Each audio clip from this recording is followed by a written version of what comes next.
Hello guys, let's go and explore Cincinnati. వచ్చిన పాపానికి 356 పెట్టి at least let's take advantage of this tickets and explore at least down town. I seriously cannot express how much I hated the thought of coming here and staying here for like 3 days. But I'm glad. I mean, not bad. So యాక్చువల్గా నాకు రావడానికి interest లేకుండా ఉండే, but I didn't have any choice. అసలు weather ఏమో కానీ వచ్చేప్పుడు just ఒక బ్యాక్ ప్యాక్ వల్ల హెయిర్ ప్రోడక్ట్స్ ఏం నేర్చుకోలేదు. లుక్ ఎట్ మై హెయిర్ ఎంత క్రేజీ ఫ్రిజీ అయిపోయిందంటే వచ్చి 3 days అవుతుంది. వచ్చిన పని అయితే ఫైనల్గా ఫినిష్ అయిపోయింది. But we gonna explore down town Cincinnati book చేసాం. హియర్ అసలు ఏ లొకేషన్లో దిగాలో అర్థం కాలేదన్నమాట. సో అందుకే జనరల్గా వాక్ చేసుకుంటూ వెళ్ళాం. ఐ ఫెల్ట్ లైక్ అంటే డౌన్ టౌన్లో మోస్ట్లీ పెద్ద పెద్ద బిల్డింగ్స్ తప్ప ఏముండదు. The only thing is you are looking at different state building rather than the one that you are living in.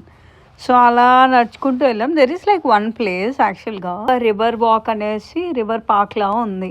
Present అక్కడికి నడుస్తున్నాం అనమాట. అలా నడుస్తూ కొంచెం మిడిల్లో ఫోటోషూట్ అంటే అది ఆబ్వియస్ కదా, అది ఫినిష్ చేసుకుంటూ డెస్టినేషన్కి అయితే రీచ్ అయిపోయాం. వచ్చేసిన తర్వాత we just thought will have some snacks. అక్కడ ఒక జర్మనీ ఈవెంట్ అవుతుందని చెప్పేసి ఇక్కడ ఒక బ్యాండ్ టైప్లో ఇలా పర్ఫామ్ చేస్తున్నారు అనమాట. సో అక్కడ అయితే వెజిటేరియన్ కాబట్టి I had vegan burger.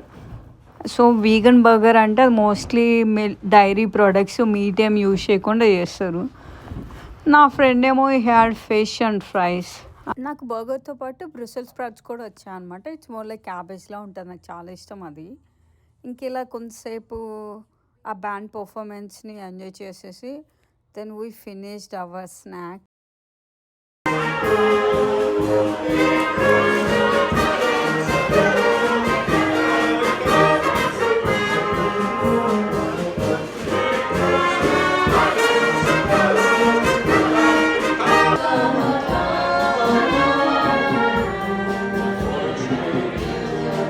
Snack అయిపోయాక by the way free dessert కూడా ఇచ్చారు. I enjoyed a lot. I don't have big sweet tooth but I have it like very rare. Dessert తింటూ అసలు ఈవెంట్ ఏంటి అనేసి అడిగితే జర్మన్ది ఒక బాగ్ ఫెస్ట్ అని ఫెస్టివల్ టైప్లో ఒకటి ఉందంట. అదనేసి అక్కడ వర్క్ చేసే వాళ్ళు చెప్పారు. Later we just walk towards river. అది లొకేషన్ అయితే అసలు క్రేజీ ఉంది. చాలా పీస్ఫుల్గా అనిపించింది. దట్ టూ బికాజ్ ఇవాళ నుంచి డే లైట్ సేవింగ్ స్టార్ట్ అవుతుంది. 1 hour ముందుకు వెళ్ళింది.